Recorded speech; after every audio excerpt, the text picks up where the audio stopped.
It's really important. What I'm trying to do is help these veterans be able to take out their service dogs, which are trained, and because we're having such a problem with the fake ones, you know. And there is a new law out this year of, it is a $500 fine if you get caught taking your dog out into public, into, you know, probably food stores, things like that, and saying it's a service dog. They're allowed to fine you right there, the business themselves, which I think is great. And I have heard that it is helping. There is less dogs out there. But they make things really difficult on our veterans, you know, because people are coming up, well, why you got a service dog? Is that a service dog? They're allowed to answer 2 questions, okay? You're allowed to ask, is it a service dog? And of course, yes. And then you're allowed to ask, what task does that dog perform? You're not allowed to ask any medical history, information on them, nothing like that, because they do have their privacy. Which is kind of good and kind of bad, because then the ones that are going out that aren't real service dogs, you guys, I mean, they could say, yes, this is a service dog, and I don't know, make up some kind of excuse for what the dog's doing. And legally, you can't do anything. So, we have, since I seen you guys last, we have 13 dogs out with the veterans. 13. I am working with 6 dogs and veterans right now. So 13, 14, 15, 16, 17, 18, 19 dogs will be out. See, I told you I wasn't good at math. Did I get it right? Yes. If I didn't, don't tell me.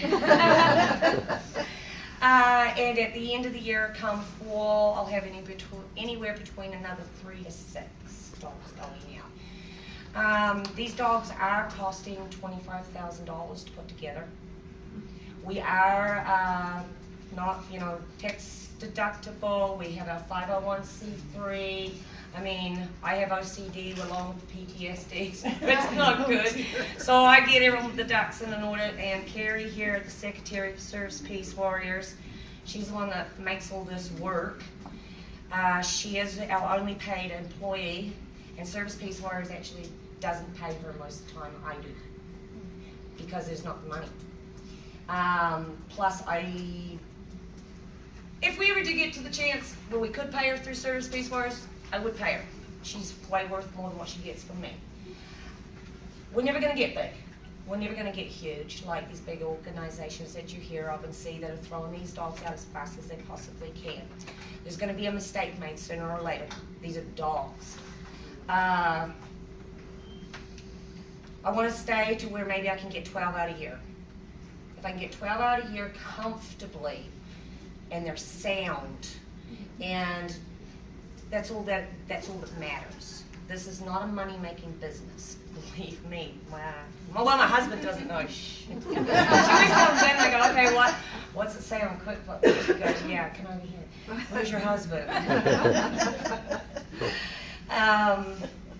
We are tax deductible on any donations. We take donations other than finances, of course. You know, everybody always thinks when you ask for money. You know, I was the person that always went, one person can't make a difference, okay? I was always the person that, you know, people started recycling, doing this big recycling thing. I'm like, well, why? You know, I'm one person, come on. My garbage is going to make such a huge difference, right? But then I started, as I was getting older, starting to figure it out in my head, well, if there's another person like me that thinks in the same way, and then another person, it's just a chain. And so if we all kind of start changing our look on things, we do make a difference. And so with these dogs, I tell you that I'm giving a dog free of charge, no processing fees. We buy all the equipment and give it to them. They get my time, Carrie's time, all of our service employee, Service Peace Warrior employees, which is Carrie, and my son Chance, and volunteers like Ruswood and the Hydra Girls and 4-H kids and that.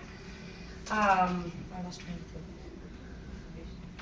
Is all going in. Oh, That happened, sorry, TBI. I did have it. It went away again. We're talking about all the people that have it. So, yes, we've given a dog to 13 veterans and saved 13 lives. But that's not all. Each dog had with that veteran had a family. Okay, so they had a wife, or they had a mother and a father, or they had brothers and sisters, or they had little kids.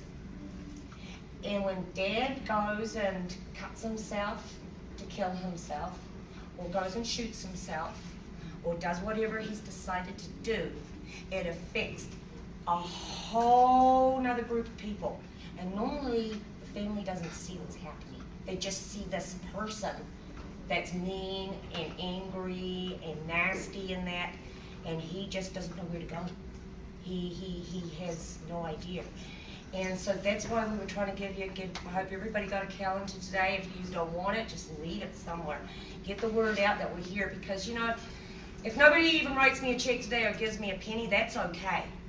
But if somebody sees one of these calendars or says something to the right veteran, it might save one life. That's the only reason I come to these. Otherwise, I don't come. I make her or Chance, my son, do it. And Russ can tell you that I don't go anywhere. That's right.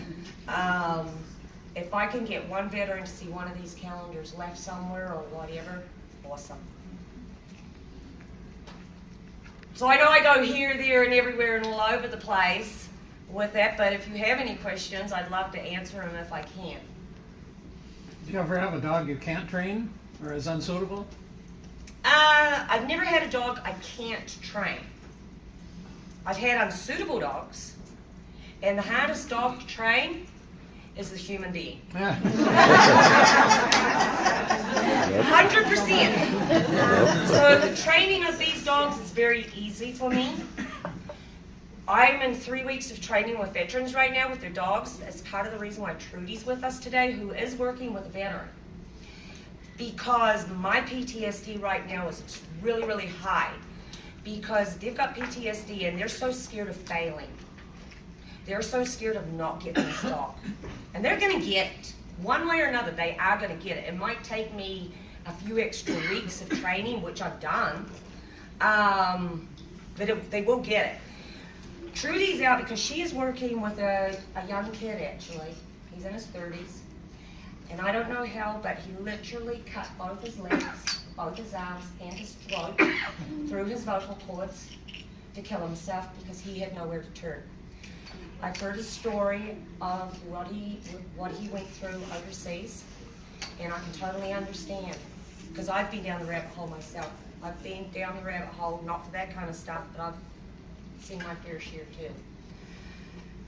He comes all the way from Wenatchee and he stays at a Motel 6 for 2 nights by himself. That's how much he wants this, because he doesn't go anywhere. He's a recluse.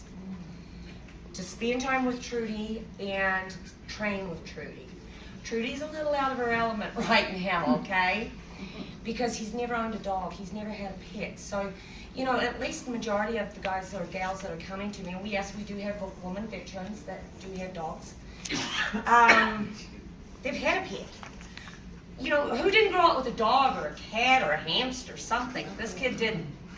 So he doesn't know how to get down and go, it's a dog, it's a puppy, let's play. So she's looking at him like, okay. And he's looking at her and he's going, okay. And so it's going to be a little slower. But you know what? They're already focused. She looks at him with her eyes constantly already, and we're only 3 weeks in. But she's a little confused and frustrated now. So I told Carrie, let's take Trudy with us today and try and get her back into the flow. But yeah, she'll make it. We can train any dog. We can get that dog there.